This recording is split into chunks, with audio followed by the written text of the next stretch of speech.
Hello and welcome, PocketWatch here, and it's about time to make a little theory about episode 1 in Umineko.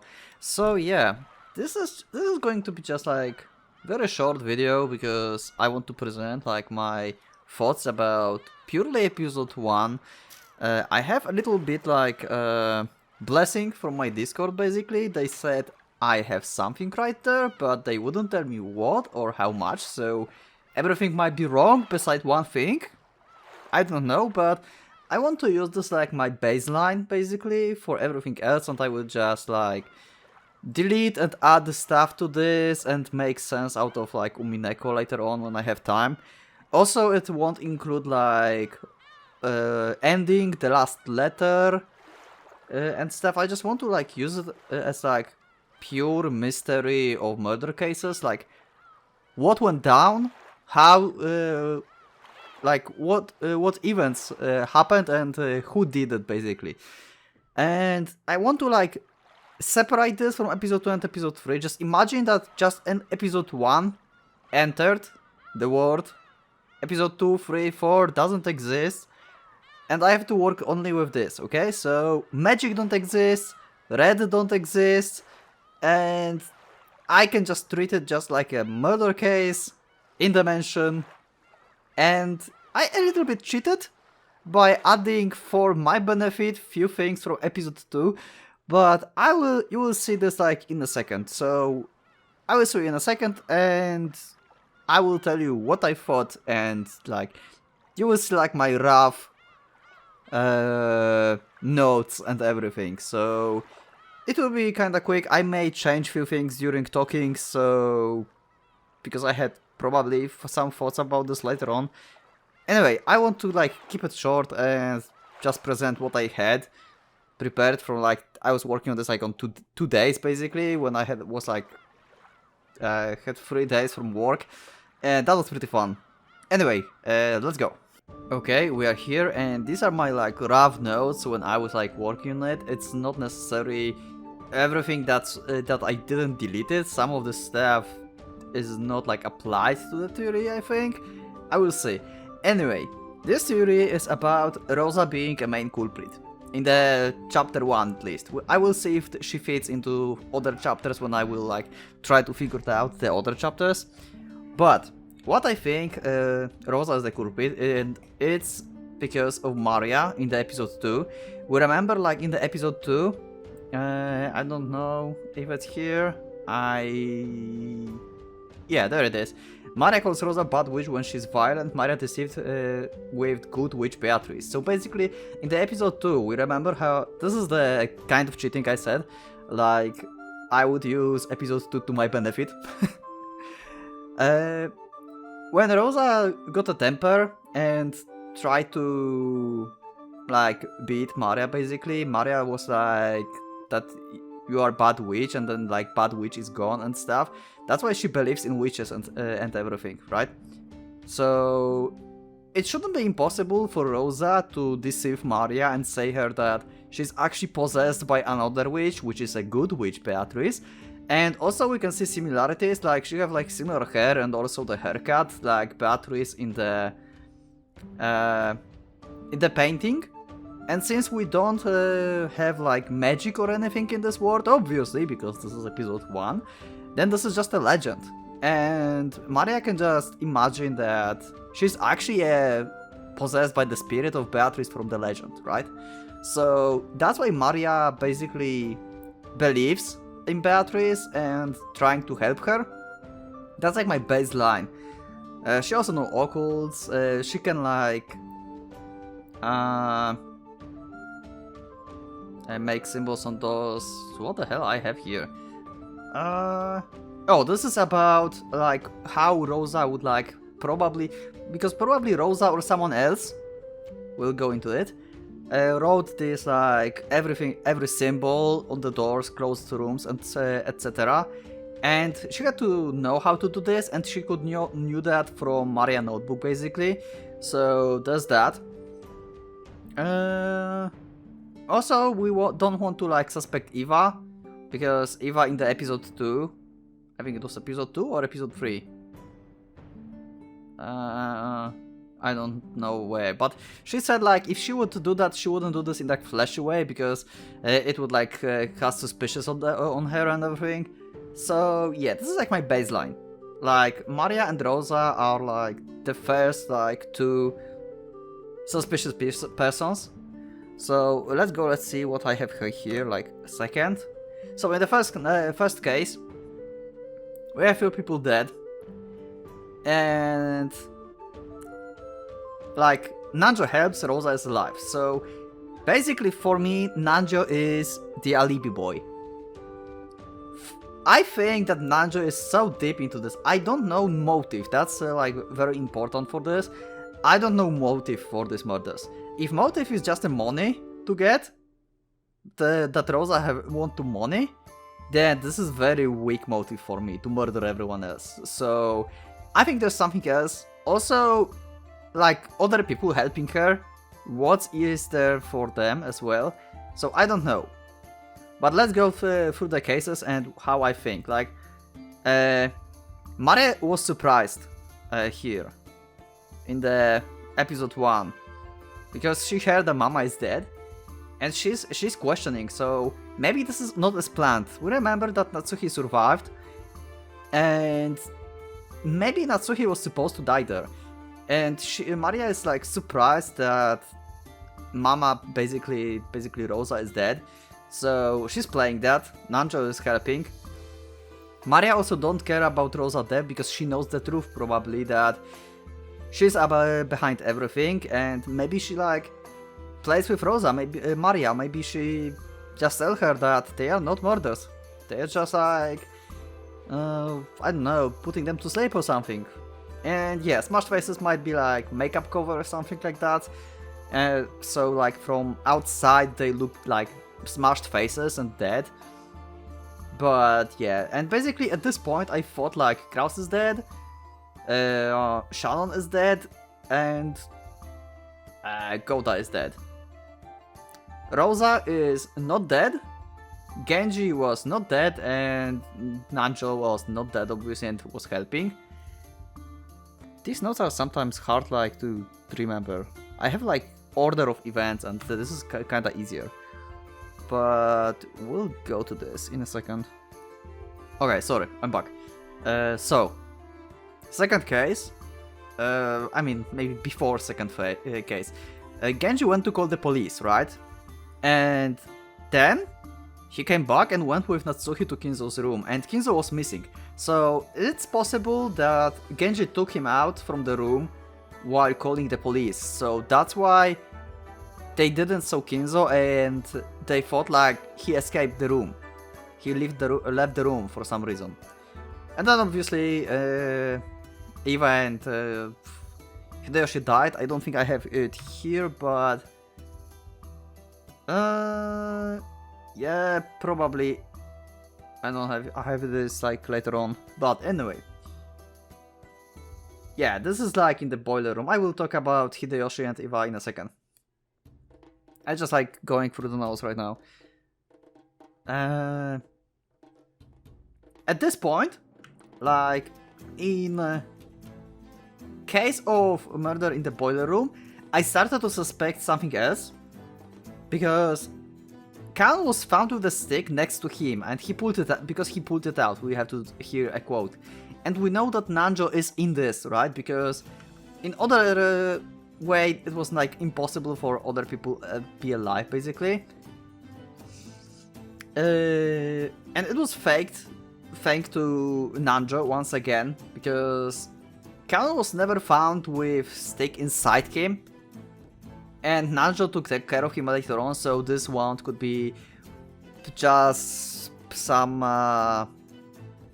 paint or something, whatever. Kanon ran fast to the boiler room, because remember he went really fast before Kumasawa to create a culprit escape. Like maybe he opened the door and make it look like Gurpit just went, killed him and escaped, you know? And of course when Natsuki left the room with Butler because they went to search, Kumasawa, Nanjo, Kan and Genji were alone, and that makes me suspicious that each of them working together, so Kumasawa is also in this, probably. And also, if Canon is alive, that means Shannon is alive too, because he would not kill her. This is just like common sense for me. Like, Canon would not let anyone kill Shannon. So that would make me suspect that every single servant beside Golda, like, this is sad. Golda's situation in this case for me is that he can be alive or dead, it doesn't matter. Yeah. Also, side note for Magic, because this is like, I don't want to go into this, but recent events. Love is magic, Maria loves Rosa, so that's why she believes in everything. And Beatrice, aka Rosa, promised Maria Golden Land, so this must be something that Rosa could grant to Maria. So this is something that Rosa can physically give Maria or take her somewhere. Also, the possibility of body in the incinerator, because we have here that this was common in the Ushiremiya family and probably hereditary. We never had a confirmation, but is that possible that in the boiler room the like burnt body was the body of Kraus? Actually, they never checked back the first 6 bodies.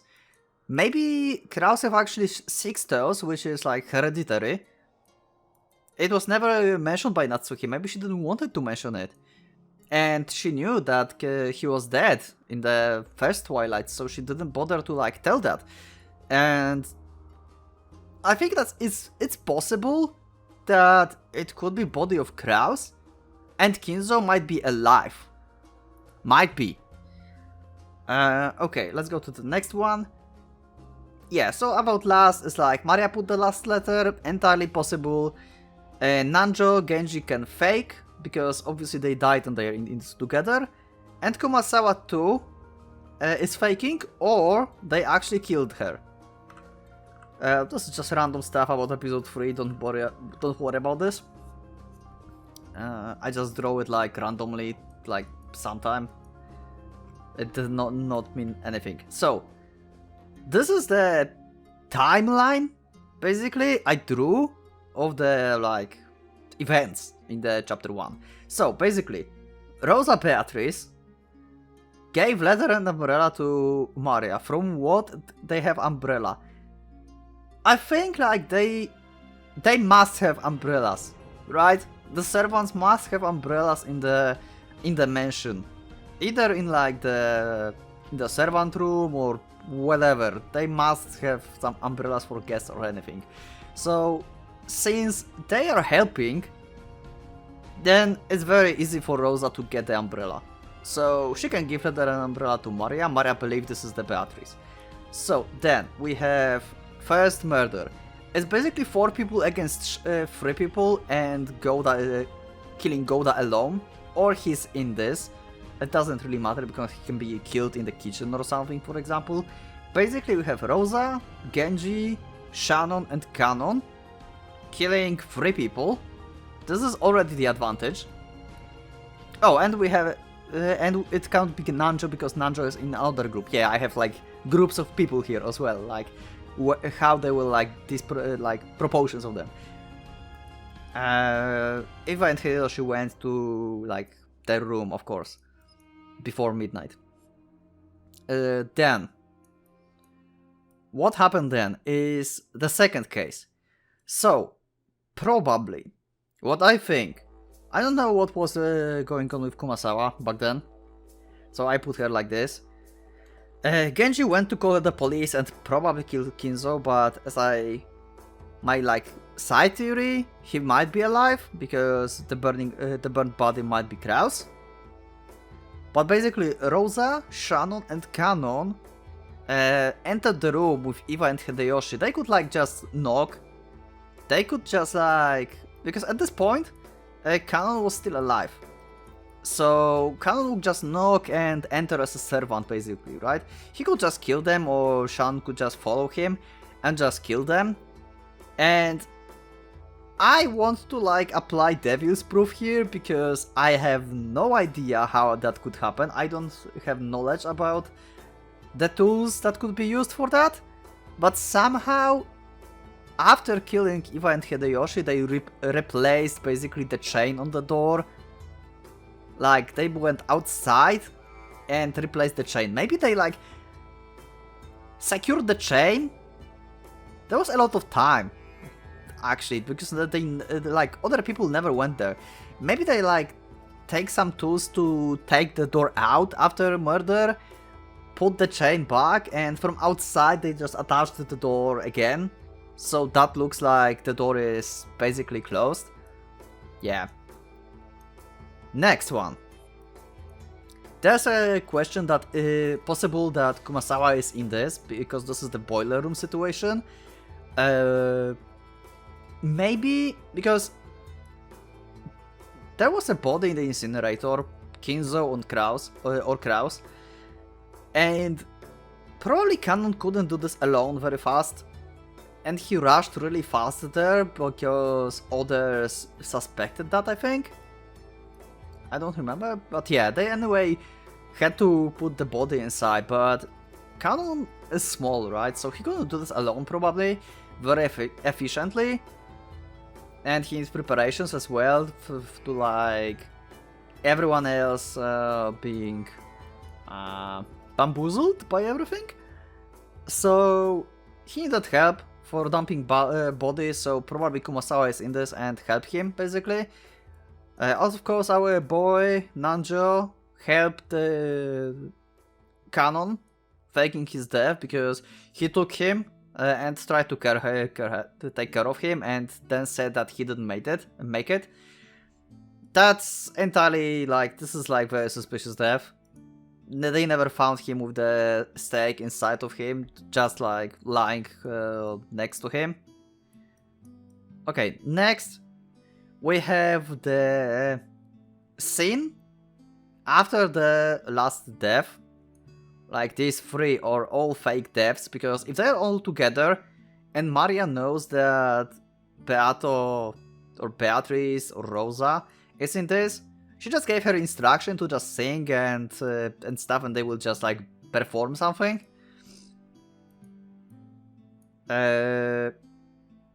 So Natsuki closed the door and ran. What happened is like Natsuki found Rosa. We don't know what's in the letter. Maybe letter said basically true who is the culprit. Maybe it said like I'm alive, find me or something like that. I don't know. Anyway, it's possible that she was like ambushed by Canon and Shannon. This is just pure speculation, and she was shot by other gun, and this gun was replaced in her hand later on before everyone else entered, so it looked like she basically committed suicide. And at the end, oh, there it is. Also, yeah, about this meeting, this is on my side notes. One second, this is my side notes. Are they side notes? Yeah, this is side notes. I will just give in a second.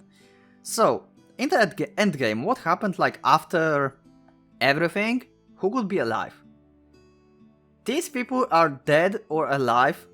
We cannot be sure. This is kinda going into the end epitaph as well, because we don't know what happened to George, Jessica, Butler at this point, and why Maria is supposed to be dead, because they found the jaw of her, basically. Yeah, but basically these people are dead or alive. Like the only people that from this whole incident. Also, side note, like I said, Kinzo might not be dead. He might be alive. And Kraus is the only one who's dead. This is the outcome of the first game, I think. The side notes? Like, here, about Golden Land. In this world, Mama is nice, Papa is with us, it's also nice. So... and it's also nice. Oh, I didn't like... read that before. So Papa was abusing Maria as well, I guess. Like Rosa is. Interesting. Okay, so anyway, father was mentioned, so that's like a question if father of Maria is alive. And Goldenland might be a place where the father is hiding, so Rosa, aka Beatrice, promising Maria to meet her father in the Goldenland means that she knows where he is, basically. That's like pure like random side note. Then at the end, like I really wanted to analyze this laugh. Like wow, I wanted to like find out here like ending. Maria recognized Beatrice Rosa and runs towards her, and this basically is like Rosa as a culprit confirmation because she was happy. Also, for episode 1, and in general in Umineko, Maria is very like she wants to help Beatrice. She would like to help Beatrice. She believes in Beatrice. She's very devoted to her. She loves her basically, almost like a mother. So entirely possible that she recognized her in the shadow. At the end, that's why she ran towards her and being so happy that she met with her again, because since first Twilight, she was dead, so she couldn't be shown until the end. And about the laugh, this is like Maria laugh. Rosa laugh, which is this. Ah ha ha ha ha ha. And there it is. Ah ha ha ha ha ha ha. So I guess this is the Maria. Rosa laugh. And this is, of course, Maria laugh. And there we have like 2 hidden people. Probably, I don't know who. Someone. I think I found at some point I posted on Discord this laugh like crackle crackle, but I don't remember now. But yeah, and I think that's all what I have. I think. Oh, this is like the meme, basically timeline of the meme. Yeah. Don't worry about this. So anyway, this is basically my baseline of what happened in the chapter 1. If we don't involve any magic, we know what happened on the episode 1. We want to figure out the culprit, who killed who, and on what order, and who might be alive. I don't know why they did it. It's still up in the air. But I think if I go like out of this to like the other chapters and I will just take out the puzzles and insert puzzles to this, then I might go into something. Apparently I got something right. I don't know what, so I will just assume it's okay. But yeah, that's it. So it's like longer than I thought. I wanted to make this like very short episode, but yeah, it's longer than I thought. Anyway, that will be it. So let me know in the comments what you think about my thought process. Is it fine? Do you like it? Because I know it's not like entirely right, and I missed some stuff. But let me know in the comments if you like it. If you like this kind of theory, because theory is still theory. It's not a truth, of course. We'll go into the truth at some point. I hope I will have time to like really dive deep and check back the LP archive, reread episode 2. I will definitely want to analyze the red truth. I have red truths already also like in my here. I have red truths also described here. I got screens, thank you Discord channel again. And yeah, I will go into this, so these are from the episode 2 by the way. And yeah, that will be it, so thank you for watching this episode, for listening to me. And I will see you in the next Umineko episode, so if you like the episode then like it, if you dislike it, and maybe subscribe if you want to see more of theories. And yeah, I will see you in the next videos. So thank you once again, and for the Pocket Watch. is going out.